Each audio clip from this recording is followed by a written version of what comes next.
posso fazer? Passeio, queridos.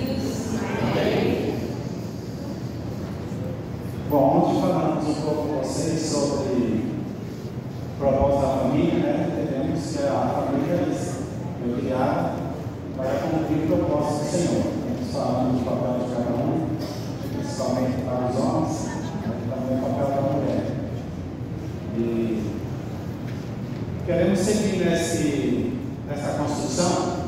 Havíamos pensado de poder falar sobre o nosso lar, a nossa casa, como discipulado, um lugar onde se cresce na fé, deve ser assim.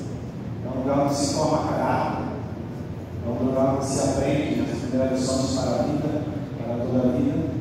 Mas vamos tratar de outros assuntos também que são bem relevantes e que está sendo atacado, vamos dizer, no seio da família nos nossos dias, né? Vamos tratar um pouco sobre isso. E seguimos nessa mesma roda, né? Seja a pessoa certa. Queríamos ler também um versículo bíblico, mas já li no início que é esse salmo, que é o salmo da família.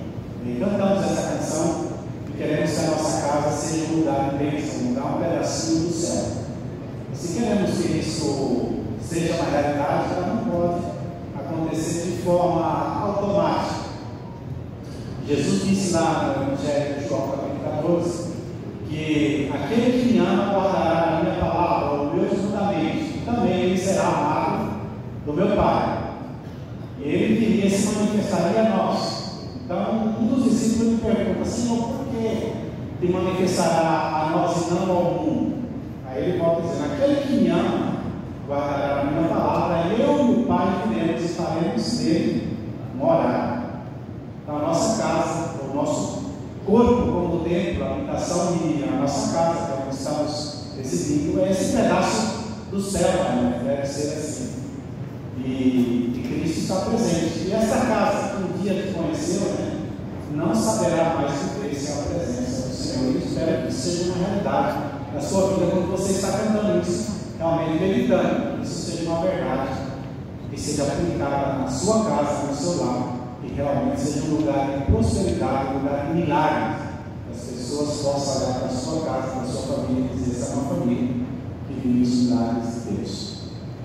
E é uma oportunidade de dar a continuidade naquilo que talvez no que é o relacionamento de casamento, que é um relacionamento a longo prazo, a gente esquece da importância do entendimento desse compromisso feito a dois. Uma delas é essa frase que é importante: seja você a pessoa certa, porque o casamento é aquele lugar onde nos mostra o quão egoísta nós somos. E o egoísmo trata o relacionamento de uma forma em que nós somos aquele bicho que nós falamos ontem, que é o sanguessuga, né? Que ele está sempre buscando algo para si, sem não dando nada em benefício. Então, o casamento não é esse lugar onde você está todo o tempo achando que você merece ser tratado, ser feito, falado. Não significa que não há méritos, mas o casamento é para que você entenda que você casa para que você seja a pessoa certa. E nisso nós vimos um estudo muito interessante sobre esse assunto, que mostra o porquê tantos casamentos fracassam hoje em dia. O índice de divórcio no Brasil cresceu muito, principalmente na época de pandemia. A pandemia trouxe, inclusive, uma evidência ainda maior sobre casamentos de ruptura e que não conseguiram viver a época do fica em casa, dois juntos. Pois é, quebrou casamentos. E houve uma crescente no divórcio. Mas existem em todo lugar do mundo, não é aqui no Brasil. Existem algumas características que elas se assemelham em qualquer lugar do mundo para entender o que é a questão de um casamento quando ele é Essas causas vêm por causa do individualismo. A senhora mencionou a sanguessuga, né, que é esse bichinho que vive na água, que chupa o sangue. A cultura nos leva a isso. Por isso que na palavra de Deus diz: aquele que ama o mundo, o amor do Pai não está nele, porque o mundo nos arrasta com a sua cultura do individualismo. Isso é tão real, tão forte, que nós aprendemos a cantar. A maioria dos nossos cantos hoje dentro da nossa igreja, eles são cantos voltados para o eu, não são o que chamamos de canto, não sei a palavra, né? Egocentristas, né? Vamos dizer, não cristocêntricos, mas antropocêntricos, né? Seria essa palavra. Cantos quando eu sempre sou bom o que eu faço, não levamos primeiramente aquilo que é de Deus, sempre eu. É só para vocês prestar um pouco de atenção que nós estamos cantando hoje. Sempre eu dou louvor, eu sou um adorador por excelência, eu sou bom, sou diácono, eu faço, sempre eu, quando deveria ser Cristo que está na frente. O que Ele fez, o que Ele faz, o que Deus é. Nós cantamos sempre o que eu sou, o que eu faço, o que eu dou. E isso nos leva a esse individualismo, a centrar no eu. Tanto é que o nosso culto está voltado sempre na mentalidade do que eu me interessa, eu quero. Eu no culto sempre pensando em receber algo. Não venho para dar. Cristo não veio para receber. Amém? Cristo veio para dar. Sempre. Toda a esfera de Deus é dar. Ele deu. Deus amou o mundo que deu. Cristo deu. Na ceia, quando Cristo pega o pão, a copa, ele diz: ele reparte. A ideia não é que eu coma o pão só, eu reparto. A ideia sempre é dar, para dar. Cristo disse: assim como o Pai me deu, eu vou seguir. Nos tira do mundo para outra vez nos dar ao mundo. Então sempre é oferecer, não reter. Nós queremos sempre receber. Eu. Então esse individualismo também nós arrastamos para dentro do casamento a dois. Então eu penso mais em mim do que em torno do próximo. E esse próximo é quem está mais próximo. A fé é quem está mais próximo também, não só quem está mais longe. Então esse dar, isso é muito egoísmo da nossa parte. Isso atrapalha e muito. E essa é a cultura do mundo. Uma cultura que acaba nos envolvendo. E nós, sem perceber, acabamos arrastando e trazendo isso para dentro da nossa vida cristã, a nossa maneira de pensar e de ser. Ela está muito marcada, mais do que biblicamente, está marcada pela cultura do mundo. Então precisamos ler mais Bíblia. Tanto é que, como falando algumas mensagens bíblicas, os crentes saem da igreja dizendo que apanharam. A palavra Cristo bateu em alguém? Não. Você primeiro pegava a verdade. E conhecereis a verdade, e a verdade vos libertará.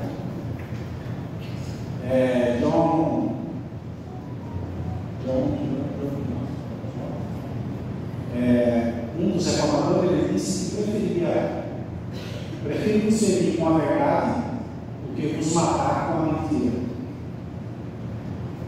Então a verdade ela não fere, é uma expressão simplesmente para dizer: prefiro ferir com a verdade do que matá-los com a mentira, aquilo que não é bom. Então isso também afeta a vida toda, a vida toda do casamento. O princípio muito bom para a gente entender as dificuldades do casamento, colocando a gente, ou seja, a pessoa certa, tendo a Bíblia como base do nosso relacionamento, da nossa vida. Nós temos de ter a referência de Efésios 5, que vai dar aqui um ponto de partida para a gente. Nós vamos falar aqui de algumas questões que podem abalar o casamento. Talvez você esteja longe desses pontos, ou talvez você esteja mais perto de alguns deles, e considerar o casamento em Cristo por alguns aspectos que nós vamos levantar. Mas Efésios 5 dá um ponto de partida. O quão distante eu posso estar de encontrar um casamento com a crise. Efésios 5 ele diz assim: sejam, pois, imitadores de Deus, como filhos amados, e andai em amor, como também Cristo vos amou, e se entregou a si mesmo por nós, em oferta e sacrifício a Deus em jeito suave. Então, a Bíblia também nos tira desse centro. O centro é Cristo, o foco é Cristo, e a nossa vida deve ser imitadores de Cristo em todo tempo. E Efésios vai nos dizer que para isso ser possível, nós precisamos andar em amor. O andar em amor é um ato de continuidade. Ou seja, você não consegue amar e deixar depois de amar. Você precisa caminhar em amor. E amor, a Bíblia não trata como sentimento. Em nenhum momento. Amor não é sentimento. Amor é uma decisão. E a Bíblia não trata amor como sentimento. E a sociedade fala totalmente o contrário. Que é algo que você adquire, que você alimenta, como se fosse um bichinho de estimação, e de repente esse bichinho de estimação ele morre. Então eu pego aquele meu companheiro e eu troco, meu companheiro acabou. Eu preciso de uma outra pessoa para continuar amando, porque aquele sentimento precisa voltar. E a Bíblia não trata amor como sentimento. Amor é de fato uma decisão. Por isso, Efésios nós precisamos andar, ou seja, caminhar, cultivar, trazer para perto algo que vai dar trabalho para o Senhor. Então, o estilo de casamento que nós, como cristãos, estamos conservando e preservando é um estilo de casamento totalmente contrário ao mundo. Então, nenhum estilo de casamento da sociedade serve para trazer influência sobre a nossa vida, porque o nosso casamento não está pautado por sentimento, está pautado por decisão e aprender como Cristo amou a igreja, sendo reflexo disso no relacionamento com Deus. Podem passar a próximo slide, por favor? Finanças. Finanças é um dos pontos altos na separação de um casamento. Falta de dinheiro é problema. E a falta dele, não só falta, às vezes também ter dinheiro também não quer dizer que é bem sucedido no casamento. Pode ser causa de, vocês sabem muito bem, causa de brigas até quanto à morte de um dos cônjuges, né? Quando a herança deixa a brigas, mas não mais é o primeiro, mas saindo isso mesmo, continua aí no topo, né, da lista, que é o causador de separações no casamento. Porque não se há uma concordância, às vezes, muito entre marido e mulher. Aquele homem que chega, põe o dinheiro nas mãos da mulher para administrar. Ou às vezes a mulher nunca sabe quanto ele ganha, não sabe quanto ele gasta com o cartão. Tem aqueles que trabalham, tem as suas contas individuais, quer dizer, a minha conta, até faz acordo, você paga isso, eu pago a água, eu pago a luz, eu pago isso, eu pago aquilo. O dinheiro que ele dá está por uma conta só. Se um dos cônjuges tem mais habilidade para levar as finanças, se a mulher tem habilidade para fazer uma planilha, ou mesmo fazer na mão, no computador, seja, ela pode levar as finanças, não tem problema. Se o homem é habilidoso para isso, ele leva as finanças, não há nenhum problema. Eu dou um exemplo na família, meu cunhado mesmo, ele deixa na mão da mulher para levar finanças. Ele vai comprar alguma coisa, pergunta para ela se temos condições de comprar. Por quê? Não é porque ela manda, porque ele é um frouxo, não, simplesmente porque ele não tem habilidade para levar as finanças e ele diz para ela. Nós podemos comprar isso hoje, até ele tem a sua empresa, até ele tem um equipamento, dá para nós comprar isso nesse mês cancelado? Por quê? Porque ela leva, ela sabe quando vai entrando, quando vai sair, tem uma projeção de gasto. Para nós não termos esse mês, ela diz para nós precisamos ganhar tanto esse mês. Não, porque ela tem experiência em finanças. Qual o problema disso? Mas se não há esse acordo, pode ser um problemão. Pode ser discussões sempre na hora do mercado. Por que comprou esse carro? Por que comprou essa manteiga? Por que comprou essa carne? Então há brigas até pelo produto de limpeza.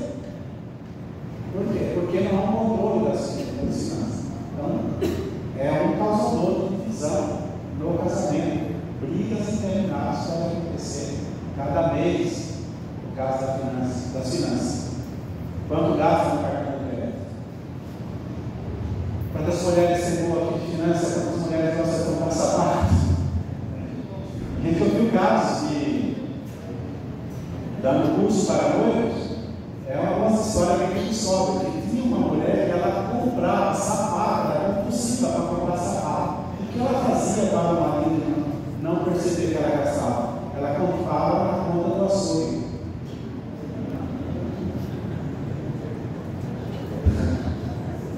Era para rir, né? Mas ela fazia isso. Ela pagava a conta do sapato e ela comprava o sapato. Não falava para o marido e colocava na conta do açougue. Foi de carne. Então precisa ter cuidado com isso. Uma das coisas que tão antiga, mas tão evidente nos nossos dias que podem causar problema no seu casamento. Então, a minha mulher pega meu cartão e nem sabe assim, mas toda vez eu estava não decorou ainda, mas sempre ela usa o cartão, eu não vou dar o cartão dela, não é econômica, ela não gasta, o gastão em casa sou eu. Mas ela sempre é bem reservada, não gasta, ela não é gastona. Ela está um pouco leve, senão ela não gosta. Eu que sou o pão duro. Então eu levo a segurança de casa. Não sou aquele pintando na planilha, mas mentalmente eu sei quanto posso gastar no mês. Sei também se comportando quando o cartão chega no nível, não dá mais que esse mês não dá mais. Vamos comer fora? Não dá mais. Esse mês já não dá. Meu filho gosta muito de lanche. Vamos pegar lanche? Não dá mais para comer lanche, só comer presunto e ele não sai da casa dele, porque ele não achava. Não dá para pegar lanche. Então, a finança é problema no nosso casamento. No nosso, não só no meu, mas de forma geral, quando eu digo nosso, a nós que estamos aqui hoje. Um princípio para nós como cristãos é vocês terem princípios de dar. A Bíblia ensina sobre o dar. E é muito difícil, extremamente complicado, para não dizer impossível, que você não viva o dar e seja responsável. Então, para viver bênção de Deus, você precisa ter a mordomia daquilo que Deus te deu. Então, o dinheiro não é teu, é Deus que te proveu. Porque o teu emprego, a tua fonte de renda, vem de Deus para você. Então, ser bons administradores do que você tem é muito importante. Então, quando a mulher vai lá e gasta algo de uma maneira incoerente, o dinheiro do marido, ela está tocando na oportunidade do benefício de Deus para ela. Não é o marido. Porque aquele orçamento foi Deus quem proveu naquela casa. Então, ao não ser sábia com o orçamento de casa, você não está tocando o dinheiro do homem, você está tocando o orçamento de Cristo. E se não há uma boa gestão no lar, o dinheiro vai muito rápido. E você vai gastar em farmácias ou em comidas aquele dinheiro que você deveria ser mordomo para Deus. Então, o seu dízimo deve ser intocável e deve estar em acordo com a sua esposa e seu marido. O dízimo é algo de Deus. E a gente ouve tanta coisa ruim sobre isso, e não importa o que estão falando. Eu sou fiel a quem? A Cristo. E aqui, em vez de nós devemos ser, ter como referência Cristo. Então, o ser fiel no dízimo reflete a fidelidade que você tem no coração. Porque se você não consegue ser fiel em 10%, como você vai ser fiel a uma esposa de um casamento de 60 anos? Como vai ser possível isso? Então, a prática da fidelidade que nós temos na nossa vida é ser fiel a Cristo. E os nossos dízimos e as nossas ofertas devem ser algo extremamente preservado, para que as suas finanças tenham coerência. Às vezes está tudo tão bagunçado e é só o fato de vocês não alinharam com Cristo aquilo que vocês deveriam alinhar.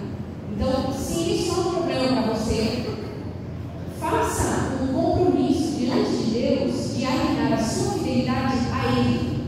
Porque se você está trabalhando, meu amigo, é a prova de fidelidade de Deus para você. Porque a sua renda provém de Deus. Amém? Amém.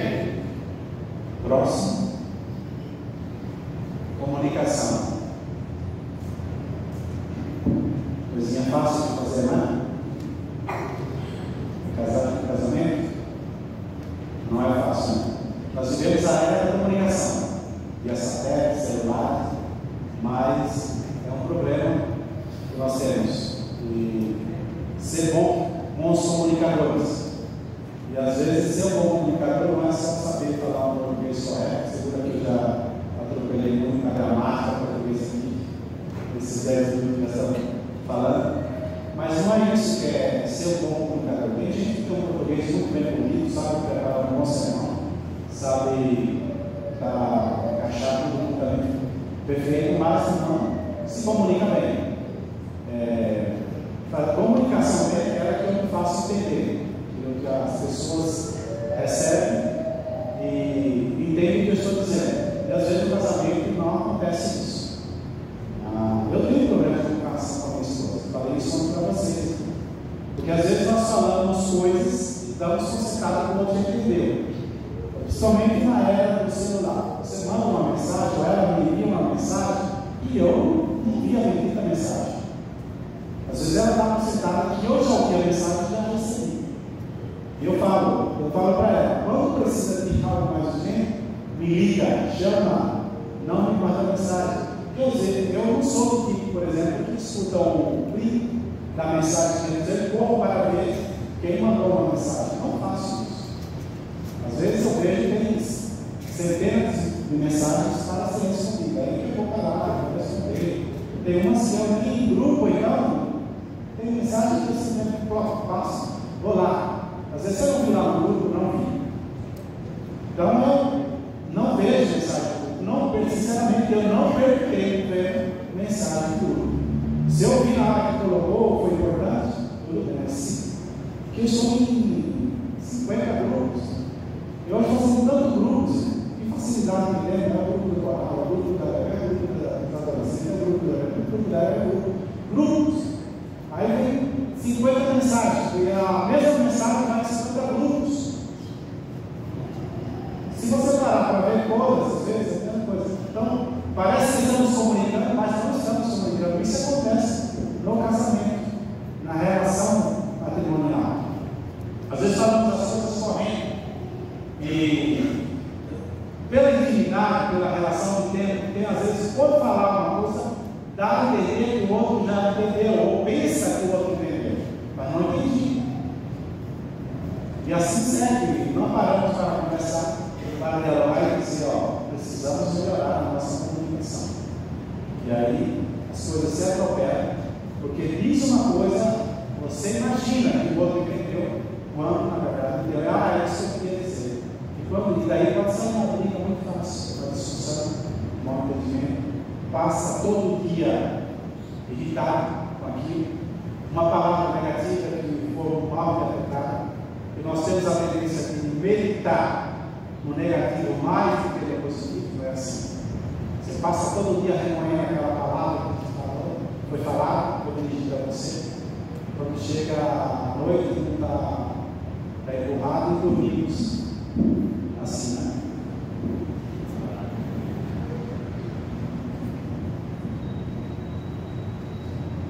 Alguns dão risada, mas essa é a realidade que foi, verdade? Então precisamos melhorar a nossa comunicação na era da comunicação, na era de satélites, que vê uma formiga caminhando em algum lugar da Terra, e nós precisamos aprender a nos comunicar melhor, principalmente no matrimônio. Se não nos comunicamos bem dentro de casa, fora também não comunicamos bem. Existe um estudo que diz que a gente fala 16.000 palavras por dia. 16.000 palavras por dia. Na semana? Isso, na semana, seria escrever um livro de 300 páginas por semana. Você já pensou? Cada semana, o que você falou, daria para editar um livro de 300 páginas. Eu li, você está achando que é muito pouco. Você fala demais. Ah lá, não, é uma média. Não, pode falar a verdade. Meu marido, eu falei nesse estudo e falou assim: imagina, a mulher é pouco. Mas vamos dar por sentado que é a mesma média.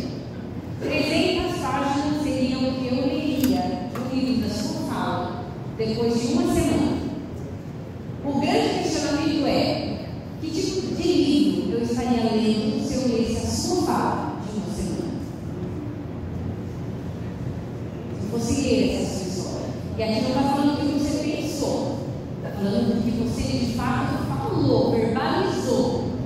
Qual seria o conteúdo do livro que eu iria ler se eu fosse ler as 300 páginas do conteúdo da sua semana?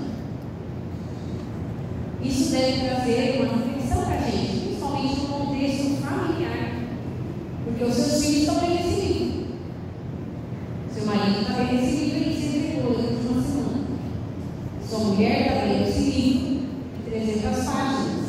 Você imagina ao longo da vida o que nós não estamos estudando. Então é muito importante a gente entender que não é só, e na fala a gente tem uma tendência de achar que a gente verbaliza sentimentos de dentro para fora e às vezes coisas ruins. Mas até que ponto a pessoa que está me ouvindo vai ouvir isso no resto da vida? Já pensou que difícil? O provérbio fala, né? É melhor viver no deserto com uma mulher chosa. Aquela pedra, aquela gota debaixo do pé, o provérbio vai falar disso também? Que difícil é. Quando eu falava dela na viagem, que eu contando para vocês ontem, que meu filho fez, uma das minhas sobrinhas falou assim: nossa, a gente precisava fazer algum retiro assim para mulheres. Mas se fosse algo para tratar de fato o caráter de uma mulher, o que a gente deveria viver? E uma outra pessoa respondeu assim: um retiro de silêncio. Só pode. Levar a mulher para um hotel, porzinho na boca e falar: ficar aqui 4 dias sem falar nada. Porque a nossa tendência é, de fato, verbalizar coisas que talvez, dentro dessa área da comunicação, o que mais a gente precisa aprender é se calar. Mais do que o falar.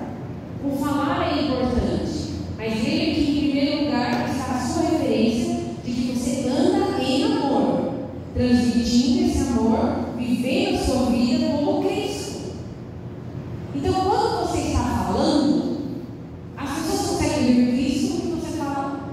É Cristo que está sendo transferido na sua fala. Uma mãe disse assim que ela estava conversando com os filhos e falou: filhos, eu quero pedir perdão, porque você não está vendo Cristo em mim na maneira que eu estou falando com você. Porque está sendo transmitido mais a minha raiva, a minha ira, do que a maneira que Cristo falaria contigo. E a minha responsabilidade é que na minha fala seja visto Cristo. E ela começou a pensar como isso é importante também no relacionamento de marido e mulher. Que na nossa fala, na nossa maneira de falar, de se comunicar, seja para refletir a Cristo. E esse é um dos outros desafios. Talvez seja o seu, como também é o nosso, de entender a comunicação, de querer melhorar na área da comunicação. Então, se esse é o seu desafio, saiba que tem aí um livro de 300 páginas por semana para você rever o que está sendo escrito e reescrever uma história que talvez seja importante no mundo. Faça do meu lado, Senhor, um lugar de harmonia. Foi o que acabamos de cantar. Isso tem que ser trabalhado. Não vai acontecer automaticamente só por eu cantar. Se eu não trabalhar, se eu não me esforçar, não vai ser um lugar de harmonia do meu lado. Tem que ser trabalhado, tem que ser falado, tem que ser assunto da mesa. Precisa haver essa conversa. O que podemos fazer para melhorar o nosso lado? Para ser um lugar de harmonia. Um lugar onde Cristo quer estar, onde Cristo quer andar. Então precisa ser trabalhado. Nada vai acontecer no automático. Não vai acontecer nada no instalar dele, não passa de nós. Ainda que a maioria das pregações hoje que nós ouvimos, público Deus está trabalhando por você. E você está trabalhando por ele? Aí um cântico recente, que depois da comentar ele, até comecei a perguntar mais dele, né? É ele, né? Por ele que eu estou gastando a minha vida. Estou perdendo tudo com amor e com a alegria. O que realmente estamos gastando é por ele e dele, gastando tudo, ou perdendo por amor ou por alegria? O que é a realidade disso? Quando cantamos um canto é Ele, aqui tudo é dele, é para Ele. O que há de verdade é dado nessas histórias, nesses cantos? Quando eu canto uma canção, faça com que eu lá acima, um lugar de harmonia. Não vai acontecer um passe de mágica, precisa ser trabalhado. A comunicação precisa ser trabalhada. E confessamos para vocês, é uma das coisas que nós queremos e estamos trabalhando para melhorar o nosso matrimônio. Vamos fazer de 7